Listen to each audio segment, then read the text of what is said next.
Magandang araw mga bata. Magandang araw, Teacher Day. Correct? Oh. Gabriel, maaari mo bang umpisahan ng panalangin? Are you ready to pray, classmate? Yes, we are ready to pray. Let us pray. Father, the Son, the Holy Spirit, Amen. Angel of God, my guardian there, the Holy Love, commits me here. Every this day, be at my side, and I am in God, the world in God, Amen. Maraming salamat. Umupo. Maaari na kayo umupo. Sino lumiban sa klase niyo ngayon? Gabriel, Wala po, ma'am. Wala po. Very good. Bigyan ng palakpak ang lahat. Maaari nyo bang isayos ang inyong upuan at inyong sarili? Very good. Mahusay. So ngayon, magbibigay ako ng mga alituntunin sa ating silid aralin. Una, magpakita ng kabaitan sa iyong mga kaklase. Huwag kayong mag-away.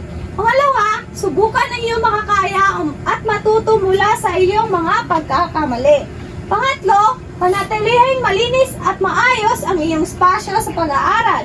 At pang-apat, hikayatin ang iyong mga kapantay at tulungan silang matuto. At panglima, maging aktibo at tagapakinig at magtanong. Kung nalilito kayo sa ating tatalakayin ngayon, maaari kayong magtanong. So, may gagawin tayong aktibidad. Ang hula nyo. Hulaan nyo kung ano ang ginagawa ng mga tao dito sa larawan. Una, Gabriel, Naglilinis ang mga bata. maaari ka bang tumayo? Ano? Naglilinis ang mga bata sa bahay. Very good, mahusay. Bigyan ng palakpak si Gabriel. Sa pangalawang litrato, Marco, Nagliligo ang bata. naliligo ang bata. Very good. Sa pangatlong larawan, Harold, ano na ba? Naglalaro. Naglalaro. Very good. G-boy, sa pang-apat, Masayaw ang bata. sumasayaw. Mahusay. Ano naman ang inyong nakikita sa mga larawang ito? Gabriel. Sun. Araw. Maaari. Bulaklak. Bulaklak. Maaari din. Mga halaman. Ano pa? Ulap. Ulap at mga Laruan. Laruan. So, ano kaya ang tatalakayin natin ngayon? Pandiwa. Liwa. Ang tatalakayin natin ngayon ay tungkol sa pandiwa. Ang pandiwa ay salitang nagsasaad ng kilos o galaw. Ang may iba't iba't akong mga halimbawa ng pandiwa tulad ng tumatakbo, sumasayaw, kumakanta o kumakain. Magbigay ng halimbawa ng pandiwa. Harold. Kumakain ako ng tinapay. Maaari. Then, may mga aspekto ako ng pandiwa. Una, perpektibo o naganap. Ang kilos ay tapos na. Halimbawa, kumakain ako ng tinapay kanina. Diba ang kanyang ginawa ay tapos na. Sa pangalawang aspekto ng pandiwa naman ay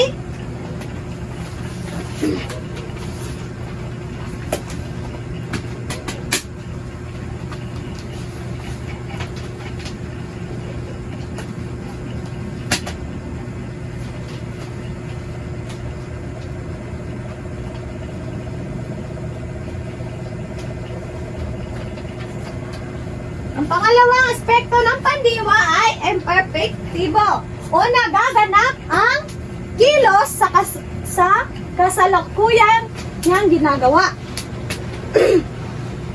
So, ang halimbawa ay kumakain ako ng tinapay ngayon.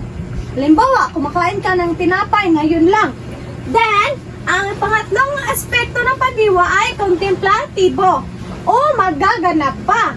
Ang kilos ay gagawin pa lamang. Halimbawa, kakain ako ng tinapay mamaya or bukas ba nga na. Then, may iba't iba akong halimbawa dito. Una, ang bata ay tumakbo papunta sa palaruan. Alin dito ang pandiwa? Jiboy. Tumakbo. Tama, mahusay. Ano kaya ang aspekto nito? Nagaganap, mahusay. Then, sa ibang halimbawa, ako ay umupo. Alin dito ang pandiwa? Nagsasaad ng salitang kilos. Alin dito? Umupo. Tama, mahusay. Kalawa, siya ay tumawa. Tumawa.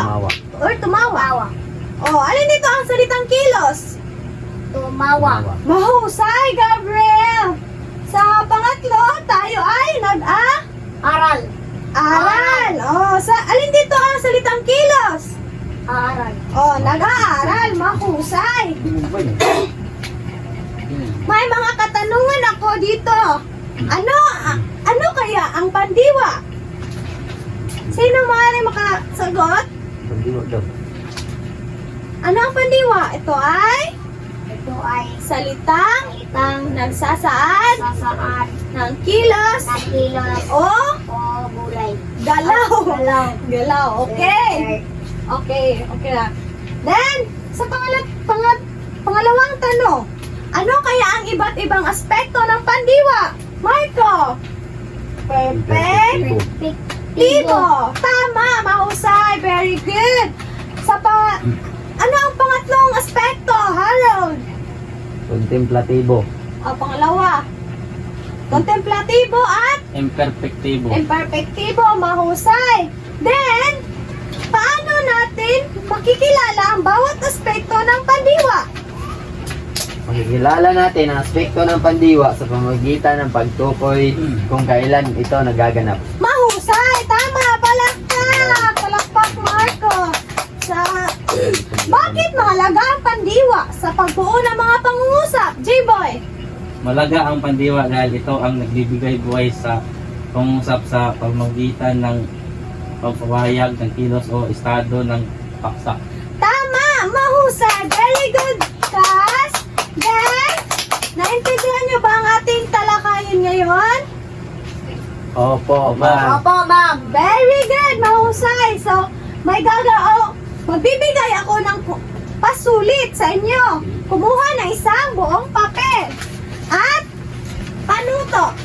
Tukuyin ang aspekto ng pandiwa sa mga sumusunod na pangungusap. Isulat sa isang buong papel. Maaari nyo isulat ang tatlong pangungusap na ito at bigyan kung ano ang aspekto ng pandiwa. Tapos na ba kayo, class? Hindi pa, teacher. Okay, Tapos na po, ma'am. maaari nyo ipasa sa unahan. Pagtapos na, bigay na Tapos sa na, ma'am. akin. Tapos na. Mahusay. So,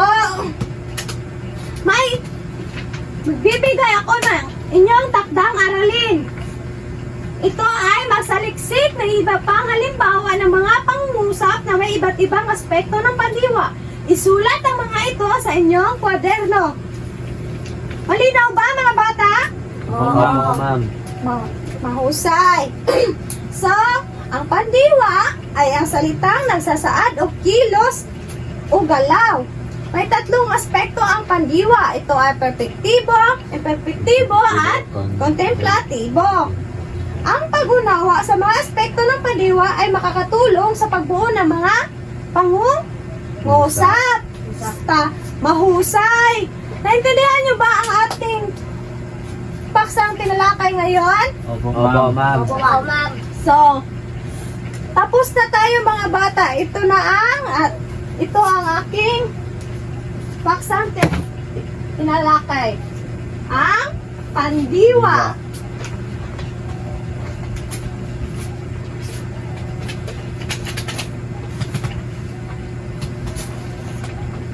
So, magbibigay ako ng mga rewards sa nakasagot kanina.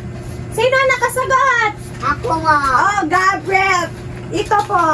Thank you, ma'am. Sino pa? Marco! Ito Marco sa'yo. Ito sa'yo Harold. And ito sa'yo G-Boy. Tapos yan na po ang ating. Tapos na po ako. Paalam sa inyo mga bata. Paalam po, Paalam ma'am. po, ma'am. Maraming salamat. Maraming ma'am. salamat, ma'am. Naman na. Thank you guys. Bye-bye. Ay, kakalitan!